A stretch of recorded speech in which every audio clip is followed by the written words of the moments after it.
Welcome two माय YouTube channel NTC. आप देख रहे हैं न्यूज तक सिनेमा।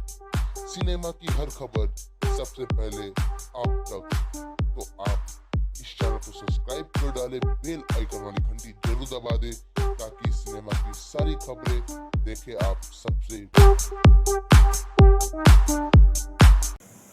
तो नमस्कार भाई, प्रणाम। आप सबके गोड़ छू के गोड़ लागता नहीं और हम बानी अंकुश आजाद और रोमा लोग देख रहे बानी न्यूज तक सिनेमा।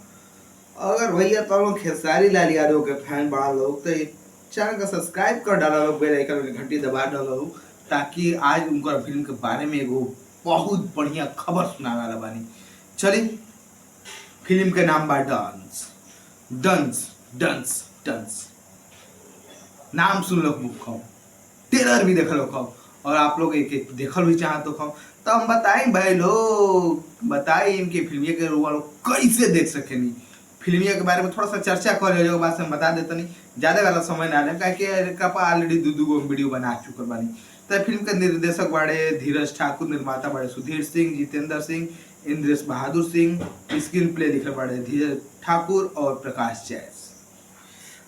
अब भाई फिल्म के डायलॉग लिखले बड़े अभिषेक चौहान जी और गीत लिखले बड़े प्यारे लाल कवि जी, कृष्णा बेदर्दी जी, शेखर मधुर जी।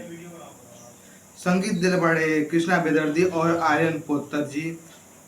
बीजीएम मतलब बैकग्राउंड म्यूजिक दिले बड़े राजकुमार प्रजापति। कोरियोग्राफी के बारे में बात करी जाए तो फिल्म के डांस मास्टर बड़े राम देवन जी। छायांकन के बारे श्रवण नटराजन जी। एक्शन के बारे में बात करें तो एक्शन के बारे श्री श्रेष्ठा जी। आर्ट के बारे में बात करें तो आर्ट डायरेक्टर बारे विजय दास जी। स्टार कास्ट के रूप में बात करें तो फिल्म में नजर आ रहा बड़े खेसारी लाल यादव जी के बहुत लोग ट्रेंडिंग स्टार के नाम से भी जाने ला। श्वेता सेन मतलब श्वेता सेन के भोजपुरी का पहला फिल्म है। अभी देखिए एक में के नया नया आ रहा बा। उसके बाद से सहवार अली मतलब ये फिल्म में जो विलेन बाड़न वो भी इनका पहला भोजपुरी फिल्म है। और जो अभिनेत्री बाड़ी उनका भी पहला फिल्म है। मतलब दो आदमी ये फिल्म में डेब्यू कर रहा बा, मतलब डेब्यू कर चुका बा भाई। ऑलरेडी फिल्म सिनेमा हॉल में चला ला और उसके बाद से फिल्म बताएं कहाँ देखे बा। चल, सामर्थ चतुर्वेदी, देव सिंह, महेश आचार्य, प्रकाश जैस, प्रेम दुबे जैसे स्टार कास्ट नजर आ रहा बा।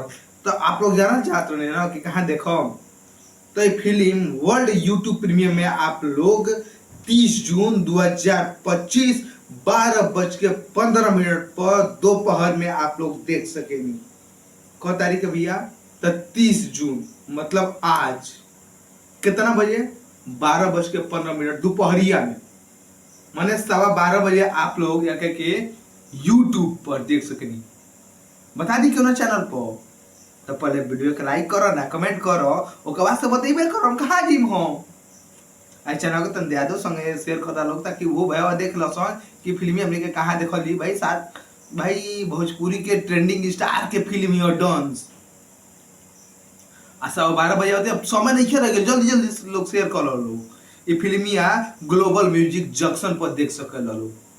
बता दी एक बार फिर से, ग्लोबल म्यूजिक जंक्शन नहीं बुझा तो वीडियो के नीचे हम लिंक दे दिल चैनल के, आप लोग वही से जाके देख सके भाई। 12:15 बजे जल्दी करी।